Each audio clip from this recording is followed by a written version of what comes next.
Okay, I know this is late, but I was sick last weekend. I have lots of stuff happening on the other channel that I haven't been able to deal with, and I also had to do my book ranking. But anyway, here we are. Here are all 6 movies that I saw in February 2019 ranked. Let's get right into it. Hello there, my name is Owen Williams. This is Owen Williams' movie review channel that I still haven't named yet. And today I'm going to be ranking all the movies that I saw in February, from February 1st to February 28th. Any movies that I started watching in February and finished in March, of course, are not going to be ranked. I've already watched my first movie of March because I've been ill today. But anyway, we're going to hop straight into this and get started. I watched 5 movies in March and 1 documentary. I didn't put out a review for the documentary though because there's not really a point. I will be including it in these rankings, but I will not be doing a review giving it its own video. Maybe if I do a documentary ranking at the end of the year, I'll talk about it again, but I can't really see much more reason for me to do it apart from these rankings. Anyway, let's hop straight into it with number 6, Fyre Festival documentary.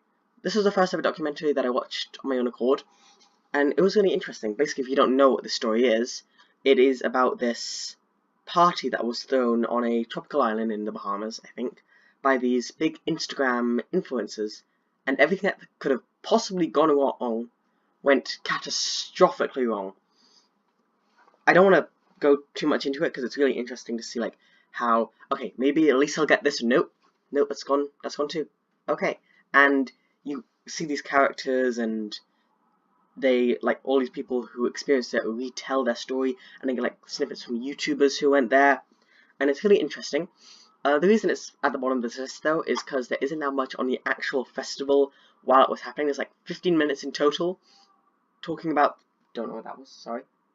It's like 15 minutes in total talking about the actual festival, and then the rest is like an hour and 15 minutes of before and after, which is still interesting, but I came to hear about the festival, which is of course the most interesting part of the whole documentary. So if I sound like not enthusiastic at all, I am feeling ill, of course, and I had to take the day off school, but I do need to get this video out. Anyway, Fyre Festival, it's a great documentary if you want to like spend an hour and 40 minutes just learning about something that happened.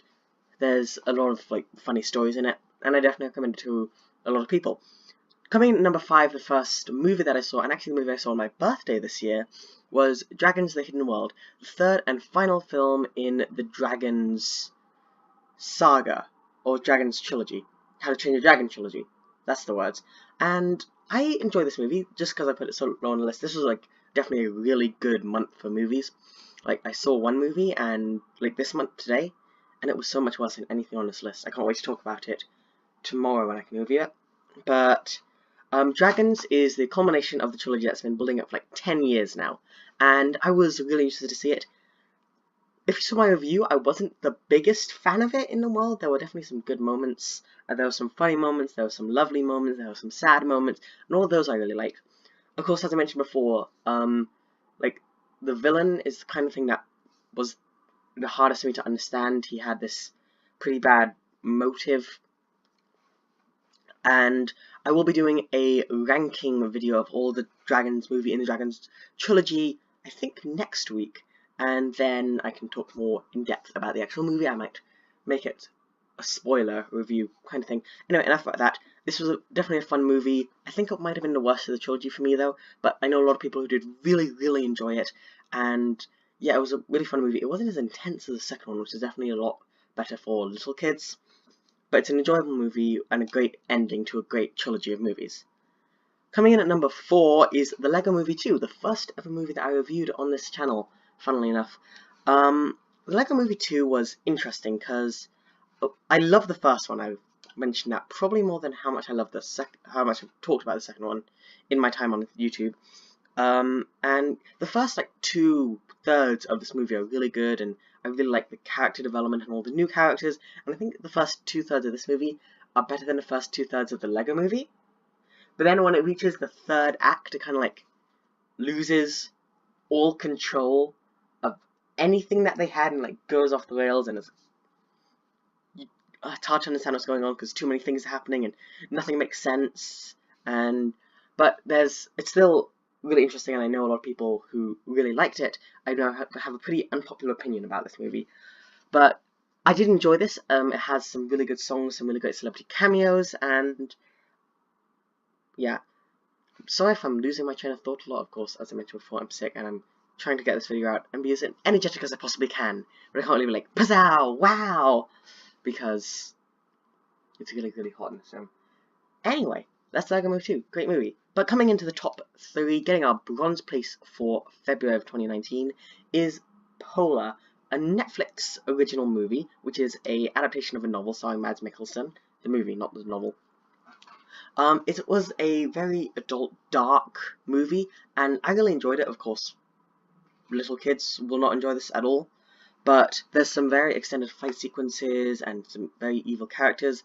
But the villain in this is probably like one of the best villains that I've gotten to see all month, which is interesting. I really liked how the main character was formed, because I could understand everything and everyone's motives, and I really liked that. There were some very intense action scenes.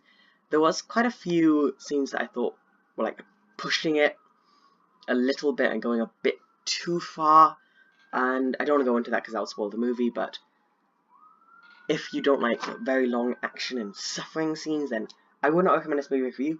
But if you do, then I would recommend this movie for you because you'd probably very much enjoy it. But don't go into this if you think it's just like Taken. It's so much worse than Taken, and not in like quality and like violence, if that makes sense.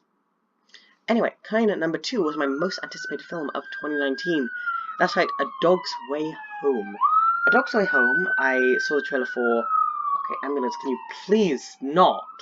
Can you see I'm trying to make a video? So disrespectful. Can't... Okay, I understand that they're going to help somebody who's suffering. I'm not being a complete jerk here. Anyway, A Dog's Way Home. This movie was one that I saw the trailer for a few months ago, and I was like, okay, I need to see that. It looks so good, and I only managed to see it on the last showing that I had in the cinema near me. It's a very sad movie. Like, it was a lot sadder than I thought it was going to be when I saw the trailer, and if you've seen the trailer, it's kind of exactly like that, but a lot sadder. There's some really nice scenes, and there's some really depressing scenes. It has this really good tonal balance, which is what I really liked about it, because there's these happy scenes that make you laugh, and then there's these scenes that make you cry, and the ending of this movie was so beautiful, and it is my favourite ending that I've seen all year. Of course, I've only seen 6 movies all year, but this has still been the top. Actually, I've seen 7, and spoiler alert, for next month, this was still the top one. Anyway, yeah, Dog Go Home, great movie for dog lovers, but if you're not a dog lover, and you don't like sad movies, you probably won't like this. But if you do not like sad movies, I would still recommend this to you if you're a dog fan, because not all of it's sad, there's some really happy and nice parts in it. But coming in at number 1, my favourite movie that I saw in all of February, coming out of nowhere. Like, I saw this trailer months back when it first came out, and I thought, okay, this looks really, really bad. But then I saw a trailer like a few weeks before it came out, and I thought, never mind, this looks really, really good. And then I went to see the movie with my friend for his birthday, and it was so good. That's Alita Battle Angel. I don't know how the editor is going to deal with that. And I also don't know how the editor, why I refer to the editor like they're a different person, because I'm the editor. But anyway, Alita Battle Angel is this super intense dystopian action movie that goes on for like 2.5 hours. There were no points in this movie where I was getting bored or I thought it should end, because it was really intense all the time. All the times that I thought it should end, it kind of just kept going, which made me really happy, because I was really enjoying everything about it. And, well, yeah, all the characters aren't like these two-dimensional characters, which a lot of films have. They're like all like enlarged, and you'll have their motives, and their ideals, and their wants, and it's really interesting seeing how they all develop, and what happens to all of them. The one thing that I couldn't find a criticism in my review, and this still isn't a criticism for me because I really enjoy this, but some people who see this movie thought, okay, this should have ended by now, but then it keeps going. It keeps acting like it's going to end, but keeps going. I really like that, but then it kind of felt like a lot of people didn't, and that's fine. Of course, I can't really control other people's opinions. What I am sad about, because I found out recently that we might not be getting a sequel. It's a 9-book series, and this movie was the first 3 books. But we might not be getting a sequel. It's meant to be like a trilogy, and I really, really hope we get a sequel, because I love this movie, But if we don't, I guess there's really nothing I can do. But anyway, Alita Battle Angel is my top movie of the month, and I absolutely loved it. And it's still my top movie that I've seen. Anyway, also, if you're thinking of watching a movie, don't watch I.O. Just gonna say it, don't watch it. It is a terrible movie. I'm gonna put that one out there right now. The review of that will be coming out tomorrow, but I'm just gonna warn you now. Just so you're all informed about this. Anyway, that's gonna be the end of this video. I hope you all have a great day. I'll see you all in the next one, and Owen out. Goodbye.